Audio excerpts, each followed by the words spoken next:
Nossa República conversa essa semana com a diretora executiva do ICV, Alice Tualt.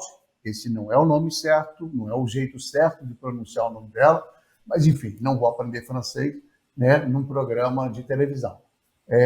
Então, a Alice está conversando com a gente e eu queria, Alice, retomar, no último bloco, você falava de avanços e de retrocessos na área de preservação, de sustentabilidade, e eu queria que você pudesse pontuar um pouco mais claramente no que a gente avançou nesses últimos anos e no que ainda nós precisamos virar o jogo. Você pode pontuar isso para a gente, dar 2 ou 3 exemplos para ficar mais claro para quem nos assiste?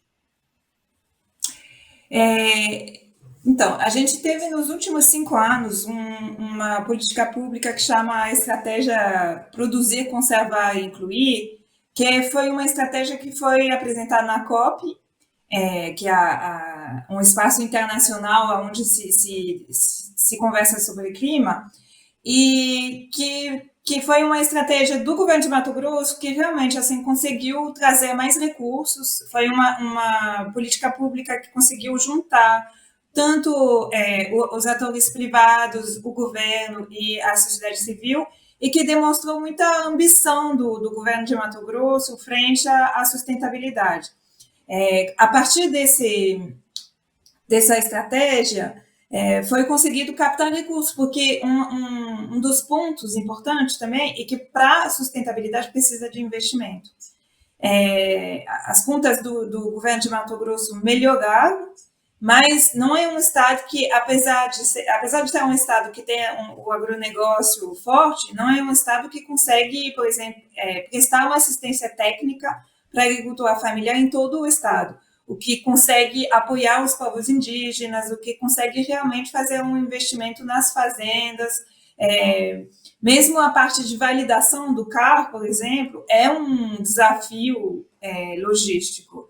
Então, o Estado de Mato Grosso ele conseguiu, graças a essa estratégia, essa política pública, e graças à transparência dos dados que ele estava apresentando, ele conseguiu captar 43 milhões de euros, junto com a Alemanha e com o Reino Unido. Ele conseguiu também refinanciar a sua dívida de 250 milhões de dólares que ele tinha com o Bank of America, com o Banco Mundial.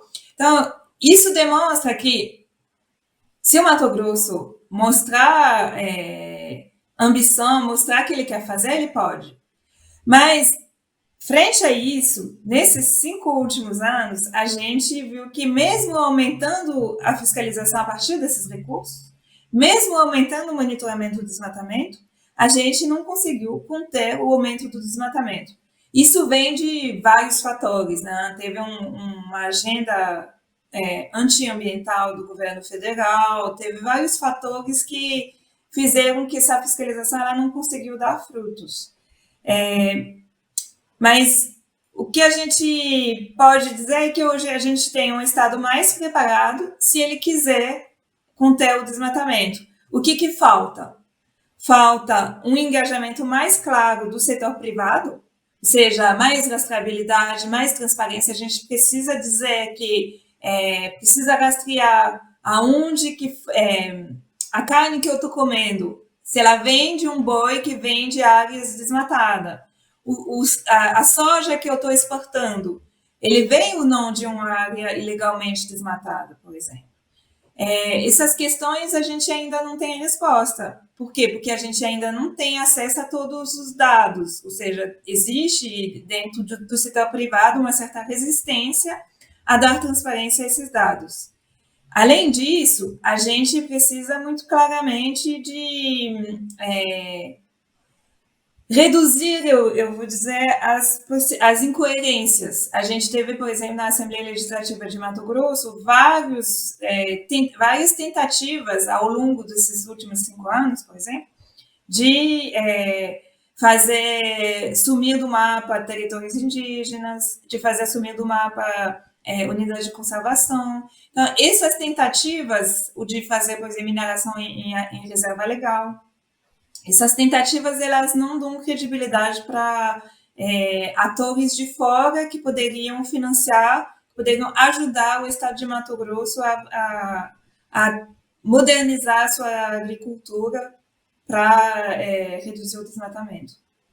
Você tocou num assunto muito importante, quer dizer, o efeito muito ruim do governo federal, da posição do governo federal, e da questão ideológica que acabou imprimindo uma visão um pouco atrasada da questão ambiental, da questão indígena, enfim. E a gente vê reflexo disso, claro, na política local, na política estadual, com a eleição de parlamentares sem compromisso com a sustentabilidade, mas com compromisso com a devastação, com a exploração da terra a qualquer preço, né? Com nenhum compromisso com as populações indígenas. Isso a gente vê com muita clareza e a gente espera que o eleitor mato-grossense tenha, neste ano de eleições, um pouco mais de responsabilidade, de maturidade, para entender a importância, né, de ter uma atitude politicamente correta, vamos dizer assim. Eu acho que essa expressão está um pouco desgastada, mas assim, que garanta um mínimo de preservação, né, das populações, da agricultura familiar e do meio ambiente. Mas eu queria, desculpa o comentário, pois é que às vezes você tem que se pontuar, desabafar algumas coisas que a gente vê, e é muito triste, né, para o jornalista que passou a vida inteira aqui, assistir uma assembleia tão deteriorada, né, sob o ponto de vista da construção do Estado. Quer dizer, uma assembleia que realmente não tem compromisso. Claro que não são todos os parlamentares, obviamente existem as exceções, mas que majoritariamente está mais preocupada com o voto do que com a preservação do Estado.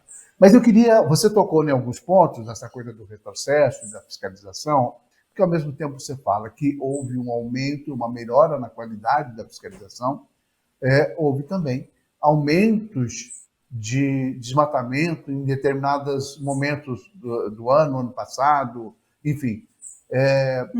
E uma coisa que me incomoda muito é o seguinte: o governo fala com muita determinação dessa metodologia de fiscalização via satélite, em tempo real, etc., essa tecnologia que vem ajudando Mato Grosso a controlar, e, ao mesmo tempo, você vê que os desmatamentos ilegais continuam ocorrendo. Que o governo emite multas, mas o desmatamento, apesar das multas, se é que são cobradas, a gente não tem muito claramente essa informação, essas multas não produzem um efeito de conter. Assim como existem iniciativas da Biov, por exemplo, de não comprar soja de áreas desmatadas depois de 2008. Será que isso está de fato acontecendo? Como é que você pode nos ajudar a entender essa situação? Por que não conseguimos zerar o desmatamento ilegal e por que ainda você vê... será que instituições como a Biov estão conseguindo fazer valer efetivamente essa determinação que o empresariado tomou em relação à soja, por exemplo? Acho que você está colocando o dedo assim muito especificamente na ferida, que você colocou exatamente o lugar que a gente está. O governo de Mato Grosso ele aumentou, segundo os nossos dados, 50% os autos de infração. Então, a gente tem um governo que tem demonstrado mais fiscalização em campo e mais fiscalização remota. A gente tem um investimento que foi feito num novo sistema, a gente tem realmente um aumento no número de multas que foram aplicadas.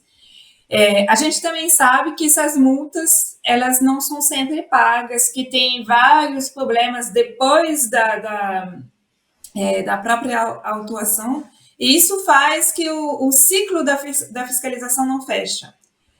No entanto, a gente não pode apostar toda a estratégia de redução, de zeramento do desmatamento no comando e controle. O comando e controle ele deveria atingir a parte, digamos, mais marginal da prática agropecuária, que seria a prática ilegal. O que a gente sabe sobre o agronegócio? A gente sabe que, apesar da moratória da soja, onde a Biov, como você citou, está envolvida, ainda continua tendo desmatamento ilegal. Então, esses acordos de cadeias, eles precisam ser aperfeiçoados. Eles precisam envolver dentro dos acordos a propriedade como toda, inteiramente. Eles precisam também se apoiar sobre os dados de fiscalização do Estado de Mato Grosso. Eles precisam envolver o Cerrado, por exemplo. Então, eles têm uma margem de melhoria que está bem claramente posta e que o setor, por enquanto, não está querendo negociar. A gente, só para dar um exemplo, assim, a gente sabe que 1/5 do desmatamento de Mato Grosso de 2008 a 2019 vem de fazenda de soja e que 90% desse desmatamento é ilegal. Então, infelizmente, a gente não tem aquela chamada bala de prata para resolver de uma vez o desmatamento. A gente sabe que comando e controle é importante, mas não resolve tudo. A gente sabe que a acordo de cadeia é importante, mas por enquanto está muito falho e ainda não resolve tudo. E a gente sabe que a pecuária continua também um grande fator de desmatamento. Então, fortalecendo essas abordagens e com mais força, eu diria. O fato é que, apesar de tudo que a gente está ouvindo dos mercados consumidores, de que se procura uma carne sem desmatamento, de que não se quer soja manchado pelo desmatamento, o setor do agronegócio ele não tem mostrado assim, a gente não viu nenhum choque de transparência ou de mudança das práticas. Mas a gente vê, pelo menos hoje, um discurso mais presente de defesa, aliás, contrária a esse processo de desmatamento, com a visão, obviamente, da exportação das commodities, dos mercados internacionais, do que representa você ter um boicote aí na compra dessas commodities aqui de Mato Grosso. Então, há uma preocupação evidente, demonstrada pelas entidades ligadas ao agronegócio, principalmente da soja, do milho, mas você tem toda a razão. Parece que falta mais efetividade. A primeira coisa que eu percebo é que não há um grau de impunidade muito alto para quem desmata ilegalmente. Não se vê a punição, se fala, aplicou multa, mas e daí? Aí no ano seguinte continua desmatando? De que maneira o Estado pode ser mais eficiente no sentido de impedir que ocorra o desmatamento? Porque multar depois que desmatou, não adianta, não tem multa. Você tem um efeito, mas o prejuízo ambiental já foi feito. Então, esse é um problema que precisa ser encarado, a meu ver, de uma forma mais efetiva. E a outra coisa que você coloca, e é muito evidente também, que esse compromisso empresarial em torno do desmatamento zero, ele é meio relativo. Porque, veja bem, você localiza a fazenda desmatada, você comprova o desmatamento, você tem o CNPJ, o nome, o endereço do proprietário daquela terra. E fica por isso mesmo, vai fazer um processo que vai levar anos e a gente não consegue ver esse resultado Quer dizer, não há ninguém preso, não há nenhum processo na área criminal, que me parece que seria o mínimo, né? Eu acho que a área civil ela tem a sua importância, mas cadeia é uma coisa que dói mais, né? E a gente está falando de crime ambiental, nós não estamos falando de um... Não é um conflito processual, nada. Estamos falando de crime ambiental mesmo, derrubou a árvore, né? Me parece que falta um pouco disso, e aí vai a crítica também aos ambientalistas, que eu sinto que há uma certa dificuldade de uma ação mais enérgica, mais proativa, no sentido de cobrar punição. Mas a gente vai falar sobre isso logo depois do intervalo, tá bom, Alice? Guarda aí para você se manifestar. A gente vai a um pequeno intervalo e volta no instante. Não sai daí.